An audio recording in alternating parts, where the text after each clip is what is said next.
দেখেন গাইস, আমার জামাই আজকে পদ্মাতে গেছে ইলিশ খাইতে। আমার সাথে নিয়ে যায়নি।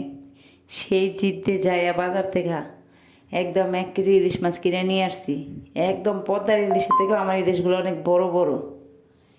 এখন আমি মাছগুলো কেটে ধুয়ে ভালো করে পরিষ্কার করে নিয়ে নিয়েছি। নিয়ে হলুদ গুঁড়া, মরিচ গুঁড়া, লবণ দিয়ে ভালো করে একদম মনের যত জিদ ছিল সব জিদ দিয়ে মাখায় নিছি। এখন এখানে একদম ½ কেজি সরষের তেল দিয়ে দিছি, যেহেতু পদ্মার থেকে আমার ইলিশটার স্বাদ বেশি হয় সেই জন্য। দিয়ে এখন আমি মাছগুলো সুন্দর করে ভাইজা নেব। আমার তো মন চাইতেছে মাছের মতো আমার ঝামাইরও ভেজে নিই। সুন্দর করে মাছটি ভাজা শেষ, আমার এখন তুলে নিছি। তুলে নিয়ে আশপাশের ব্যাপার, আমার এখানে বেগুন ছিল না, তাহলে তো একদম পদ্মার মতো হয়ে যেত, মার মতো।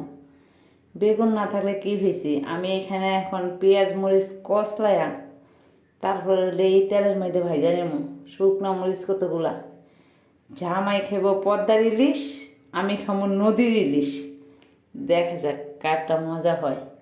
জামাইরে তো ভিডিও কল দিয়ে দেখাইতেছি আর কইতেছে আমার জন্য 1 পিস রাখো।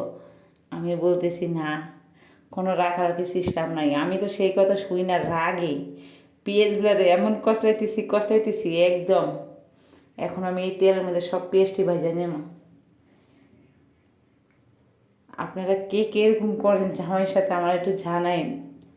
এখন বাজার শেষে দেখেন কত সুন্দর হয়েছে না, আমার থেকেও সুন্দর।